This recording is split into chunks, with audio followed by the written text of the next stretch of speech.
Hey, how's it going, everybody? Welcome back to the channel. And so we are doing an end of 2023 review on the Google Pixel 7, and shout out to the community for gifting me this device. It will always be a memorable device to me, and yeah, I still can't believe that the community came together and gifted me the Pixel 7 along with the Pixel Watch. I will always be humbled by that. So you guys will always get a shout out when it comes to Pixel 7 videos. But anyways, how has this device been since, right? We're in December of 2023, right? Today is actually December 26th, so day after Christmas. Shout out to everybody. Hopefully you guys had a great Christmas and got some really awesome gifts, as well as be able to warm your cheerful hearts by giving to those that, you know, you really care about, or just somebody that's in need. So hopefully you guys did that.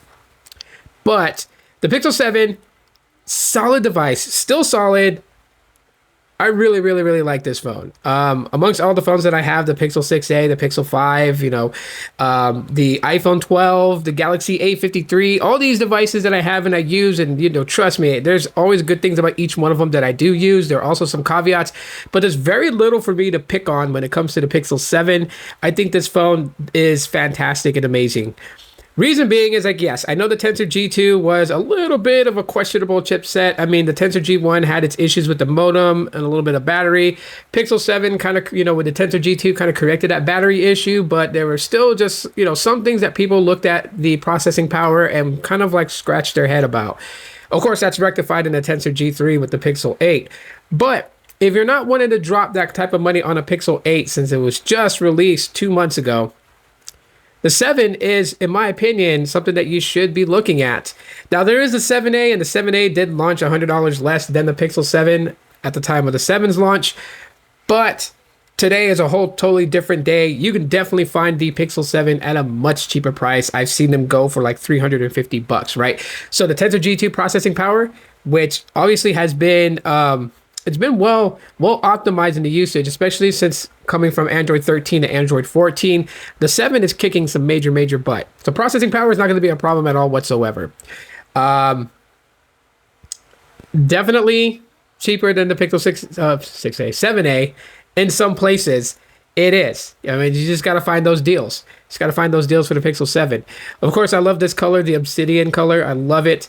It's got that black piano feel to it. So I do case up just because I get afraid that, you know, I just don't want this phone to get damaged. So I do case up and put a case on it. It's totally fine. Battery life on this thing is still absolutely pretty good. I get a decent amount of time with the Pixel 7, especially with Android 14 update.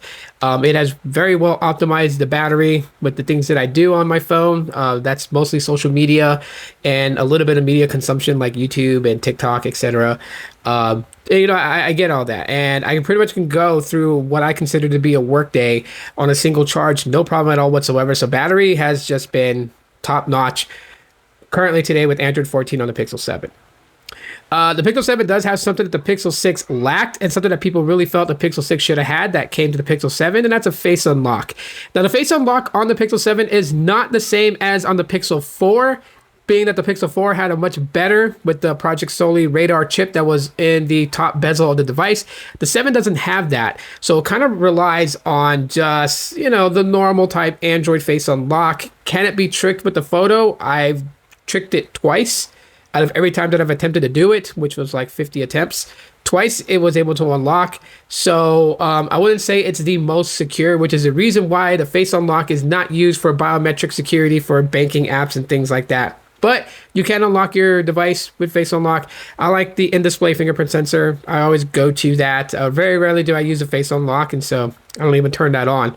But you have it if you want it. The 50 megapixel camera sensor in the Pixel 7 takes amazing photos, and you can tell that since the transition over to the Tensor G2 and, you know, just Google kind of doing their own thing, they're having to re-optimize and remap the photography that you get with Android on the Google Pixel.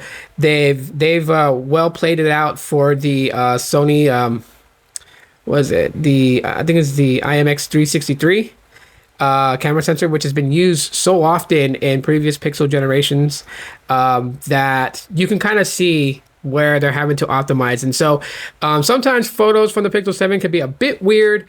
Skin tones could be a bit off, but at most of the times that I do take my photos, and if I line my shots correctly, and if I, have my patience to take my photos come out really, really, really well. And that's due to the cameras. Obviously, pixels are great for photography. We hear it all the time. Pixels good for photography, iPhones for cinematography. But to be quite honest with everybody, more people are more prone to taking photos than they are videos, and that's why in my book, like the pixels are solid options if you are an Instagrammer, Snapchatter, etc. You're gonna get some amazing photos with the Pixel 7. And on top of that, you have all the really cool features in Google Photos that you can mess around with. So you don't always have to wait for that perfect moment. Maybe that perfect expression of somebody that you're taking a picture of just hits you at that moment, and you hit the shutter button to take that photo. There's like tons of people in the background, objects and stuff like that are unsightly. With Magic Eraser, you can delete those things and get them out the way. So that's pretty awesome. And then of course you got applications like Snapseed from Google that also helps you spruce up your photos and get some cool stuff out of it. Especially if you want to play around with double exposure and things like that, you can have a lot of fun with the Pixel 7. The 7's cameras is awesome. You get the regular wide angle and then the ultra wide angle sensor. No telephoto sensor on this one. If you want that, you got to get the Pro model. But for me, I always try to go for the base models just for one reason, and that's size. The size of the Pixel 7 is awesome, and it is smaller than the Pixel 6, so I was very happy about that on launch. But at the same time too, the Pixel 8 is even smaller. So it's like, I want the Pixel 8, but I don't want to let go of my Pixel 7. I love using this thing. This thing is amazing. Android 14 very well optimized on here. Audio is pretty decent. It's not the best audio out of all the Pixels that I've owned, but it is great, especially if you're listening to music, watching media. Does just fine. Gaming on here is pretty solid. I play some games on here like TMNT Shredder's Revenge and Streets of Rage 4, Pokemon Go. I played some games on here, and it handles that very well. So I would say like any of the past discrepancies with the Tensor G2 chip from last year has kind of been, rectified with the Android 14 update to the Pixel 7. It does really, really good. So I would say above all, if you don't have the money to shell out for a Pixel 8, the Pixel 7 is definitely worth looking at and picking up if it's within your budget. Like I said, you can find them for like $350 to like $500 depending on where you search. And $350 is a good price for this phone. For what it is and what it's offering, very, very, very solid. Lastly, I would say with just, the Android features that you get with a Pixel, right? Call screening and hold for me, all that stuff is here. I love having that. Sometimes when I'm using just, the iPhone 12 and I get these spam calls, I kind of get aggravated and remember, oh yeah, Google Pixels has call screening, iPhones don't. And so that is something with me being, a well-versed, device user, using iOS, using Android, using Android with One UI. That's something that I do definitely see with the Pixel 7 that I, wish it was on all smartphones, but it's just not.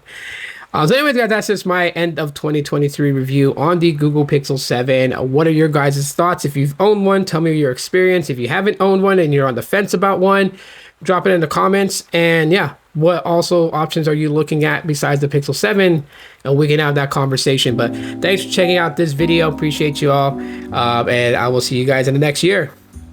Well, there's other videos coming your way the rest of this week, but I will see you guys in the next year. Peace.